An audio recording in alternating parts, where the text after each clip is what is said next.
For the record lang po, Mr. Chair, pinaglalaban natin yung anti-corruption at pinaglalaban din po natin restorative justice, hindi death penalty. At pinaglalaban din po natin prison reform. For the record, Mr. Chair. Ngayon po yung mga, for the record lang po, Mr. Chair. Noted. Are you telling the committee si Sexing Son ang nag-recommend sa inyo noong 2016 at nag-back sa inyo noong 2018 to 2019? Sino po yung mga taong iyon? Hindi ko po sinasabi, Mr. Chair, na si Secretary Singson kasi hindi na po siya secretary nung... Opo, so sino nga po? Si Mark Villar po. Ngayon, masasabi mo uli na bawat isa sa mga binanggit mong 17 congressmen ay makakapagpatunay ka sa pamagitan ng ledger. Yes po, Your Honor.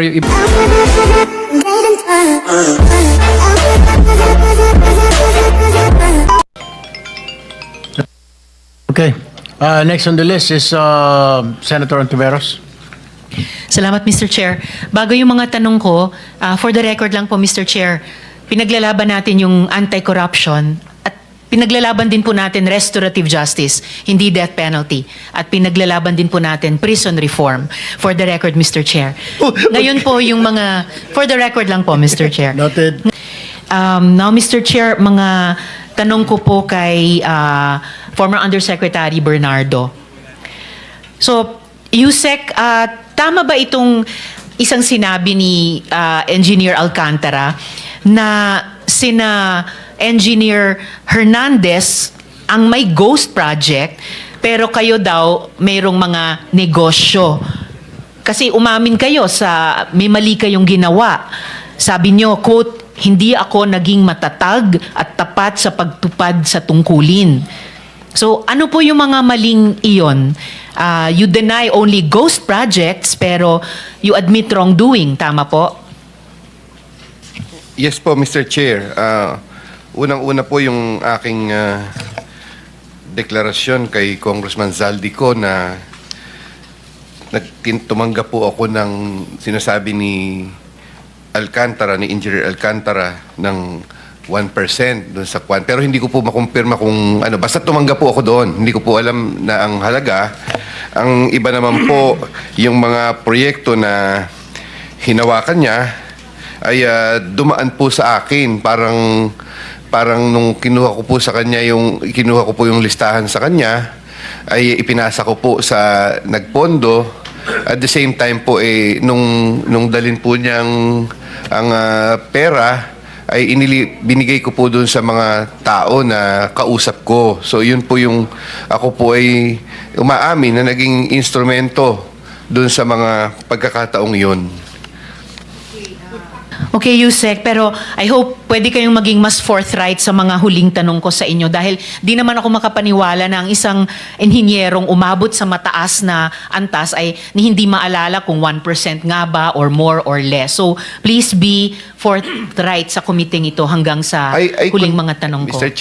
Chair, I confirm po the 1% na sinasabi niya kasi sinabi po niya sa akin na mayroong 2% yung ilalabas ni Mr. Zaldico, ni Congressman Zaldi. So sabi niya sa akin, boss, hati na tayo sa 2%. So yun po ay, kumbaga, pagka po nagbibigay siya, sinasabi po niya ay 1% yun nung pondo ni Congressman Zaldi. So yun po, Mr. Chair, ay inamin ko po yun na akin pong natanggap. Ngayon po, Yusek, yung inamin nyo pong katiwalian, whether itong 1% or yung iba pang ma-establish ng komite, hindi lang po yan sa Bulacan na nangyari, di po ba? Nangyari rin po yan sa ibang mga lugar na hawak ninyo. And I mean, kasi sabi nyo po, Luzon kayo mula Region 3 hanggang 5 at Visayas, so Region 6 hanggang 8. So yung ganito pong mga katiwalian, nangyayari din po ba sa ibang mga lugar na iyon?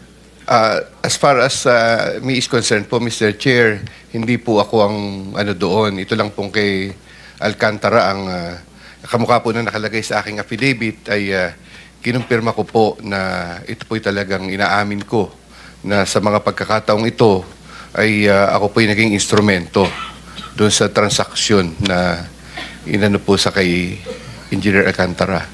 Sa iba pong mga probinsya ng Region 3, bukod sa Bulacan, nangyayari din po ba yung ganitong mga katiwalian?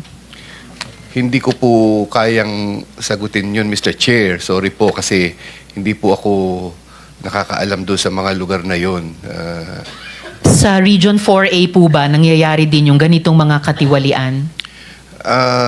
Ako po, usually, ang naririnig ko lang po, hindi ko po kumpirmado, ay siyempre po pagka po ang mga proyekto ay nasa district. So, district engineer po at mga representative po yung magkakausap dyan. Hindi ko na po alam kung anong detalye ng kanilang usapan. Yun po, Mr. Chair. Yung sa Region 4B po, bukod sa Mindoro Oriental at Occidental na tanyag na feature ni Chairman Ping sa kanilang privilege speeches, nangyayari din ba sa ibang mga lalawigan ng rehiyong iyon? Mr. Chair, parang ang ano ko po ay hindi ko naman po masabing pero tingin ko po nangyayari po yun doon na meron din ganyang transaksyon. Saka ko na lang itatanong yung Region 5 hanggang 8 kasi may isang kulang na lang ng isang minuto natitira sa akin. Huling tanong na lamang po, Mr. Chair, kay Yusek Bernardo. Ayon sa isang interview kay dating DPWH Secretary Babe Singson, nagulat siya nung nabalitaan nila na biglang naging ASEC at Yusek kayo pagkatapos nung kanyang term. Supposedly, nag-outrank kayo sa ibang mga career officials na nauna sa inyo sa department. So, tama po ba nung 2016 kayo ay ni-rehire bilang ASEC at nung 2019 naman kayo ay na-promote bilang USEC? Tama po? Mr. Chair, ako po nung naging Assistant Secretary, I was on secondment in the City of Manila. So, ang tingin ko po, kasi po naging district engineer po ako for almost 10 years at naging ARD po ako ng tatlong taon. So, yung pong stint ko sa Manila ay I can consider po as kung hindi man po equivalent ng isang regional director ay tingin ko po ay malapit doon sa experience na yon bilang civil engineer na naging city engineer po ng Maynila. So, ako naman po yung nag-apply as assistant secretary noon, nag-apply po ako and it so happened po na na-qualify po ako as assistant secretary. So, ako Sino po, pong nag-recommend sa inyo maging ASEC noong 2016? I think during that time, I applied in the department, hindi ko na po maano, pero dun po kasi nung ako po yung naging na-appoint na assistant secretary, that was, I think, August na po ng 2016, Mr. Chair. So, but yung pong sinasabi ni Secretary Singson ay aware naman po siya sa aking stint sa department kasi ang tingin ko po, kamukha po nung 2012, I think, when I was the Assistant Regional Director of Region 4A, he was the one who recommended me for the CESO 4 position. Nagkaroon po ako ng rank noon from his recommendation as CESO 4. So siya po yung, he sent a letter po with my good performance to the CES board wherein afterwards, I was appointed as a CESO 4 po, as a career CESO 4 official. So, Yusek, huling tanong ko na lang, so please make it your answer worth it. Sino pong nagrekomenda sa inyo nung August 2016 at sino naman nag-back sa inyo nung 2019 nung kayo'y naging USEC naman? Mr. Chair, I would like to, na yung Assistant Secretary, nag-apply po ako noon sa department. Hindi ko na po maano noon kasi alam po ni Secretary Singson yan na while I was on secondment with the City of Manila, I usually talk to him and tell him na Mr. Secretary, ang ano ko po ay sa DPWH. Kaya lamang po noon, ang sabi po niya sa akin ay tulungan ko si Mayor Erap. Tulungan ko na rin po si Mayor Erap sa pagpapatupad ng mga proyekto. So nag-apply po ako noon and then afterwards po, nung pong ako'y naging Assistant Secretary, I also applied in the position of Undersecretary. And it was not 2019 po, Mr. Chair. It was, I think, 2018 na po nung ako po ay naging Okay, Yusek. Undersecretary. Pero wag nyo namang iwan itong huling mga segundo ko sa second round na to na hindi po nasasagot yung tanong ko. Are you telling the committee si Sec Singson ang nag-recommend sa inyo nung 2016 at nag-back sa inyo nung 2018 to 2019? Sino po yung mga taong iyon? Hindi ko po sinasabi, Mr. Chair, na si Secretary Singson kasi hindi na po siya secretary nung... Opo, so sino nga po? Si Mark Villar po was the incoming, Secretary Mark Villar was the incoming secretary during the time. 2016 or 2019? 2016 po. 2016. Sige, And then thank you. Thank you po, 2019. Senator Ontiveros. Your time is up. Oh, sige. Last follow-up na lang, Mr. Chair, dahil Okay, hindi go pa ahead. nasagot. And in 2019, sino pong nag-recommend or nag-back sa inyo? Si Secretary Mark Villar po, So, Mr. both Chair. 2016 and 2019. Salamat. Mr. Chair, may I po? I was not Quickly lang, appoint- quickly, yeah, answer that. I was not appointed in 2019. I was appointed as Undersecretary, I think November of 2017. 2017. Salamat, Yusek. All right, Salamat, thank you. Mr. Chair. Thank you. Senator Marcoleta. Thank you, Mr. Chair. Secretary. Mr. Diskaya, doon sa iyong mga salaysay o isinalaysay, nagbanggit ka ng 17 congressmen.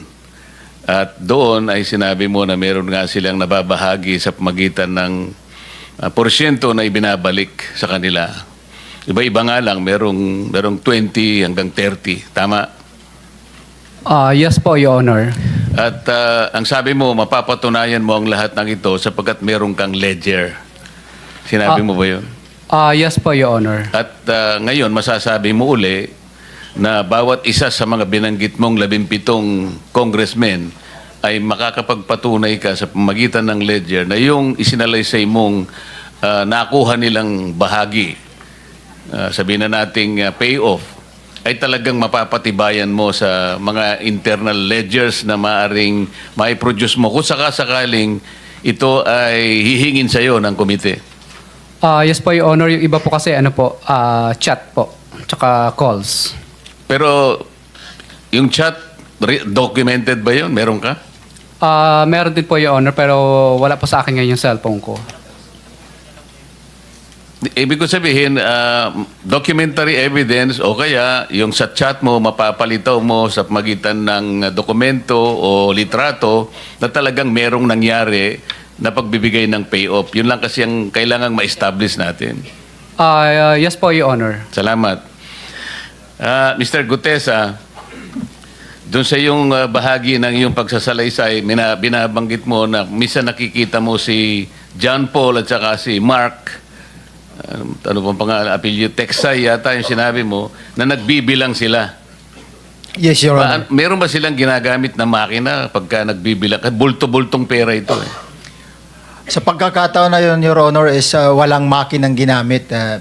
Ano yung pagkakataong binabanggit mo? Yung during time sa Valle Verde 6, yung sa deliver ng 46 na boxes. Ito ba yung binabanggit mong pinakamalaking nakita mong bulto-bultong pagdi-deliver sa bahay sa Valle Verde 6? Yes, Your Honor.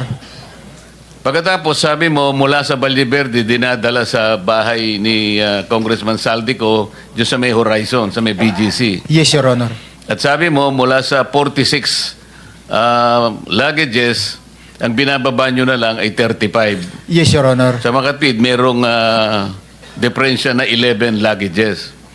Yes, Your Honor. Paano nyo, hindi ba kayo nagtatanong, teka muna, ang ipinanhik natin 46, bakit 35 na lang? Baka mamaya hanapin sa atin to. Di ba kayo nag-uusap-usap magkakasama? Sa mga pagkakataon na yun, Your Honor, wala na kaming time para mag-usap. Ang sinusunod lang namin, pag tumawag na nasa o lulod lang kami ng mga luggage na yung sasakyan, then pag natapos, proceed na kami doon sa pagde-deliver, Your Honor. Oo nga, ibig ko sabihin, hindi kayo nagtataka. Ang ipinanhik natin, ang dinala natin 46, bakit 35 na lang? Baka tayo hanapan. Hindi na namin alam yun, Your Honor. Wala na kaming idea kung anong nangyari Ang ibig mo sa taas. sabihin, kung ano lang yung dadalhin nyo, nagkakasya na lang kayo doon. Yes, Your Honor. Senator Marcolita, kunti lang. Oh, sige. Mr. Chair, yung binabanggit palagi na John Mark at saka sino isa? Dalawa? Tao ni Saldico? John Paul, John Paul Estrada and Mark Tiksay. Mark, Tiksay, Your Honor. may move that they can be, they will be invited for the next hearing. Take Mr. Chair? note, Committee Secretary. Wala pa yung dalawa. Wala pa. Thank you, Mr. Chair. Thank you. Mr. Chair? Yes, with the indulgence of... with the indulgence of Senator Marcoleta, request lang po sa Chair, brief. Salamat, Mr. Chair, Senator Marcoleta. Kung pwede pong hilingin na i-direct nung Chair na sina Curly at Sara Diskaya ay isubmit yung listahan ng mga national flood control projects nila mula 2016 hanggang 2022. Kung maaari po, Mr. Chair. So ordered, Salamat Committee po, Mr. Secretary. Chair.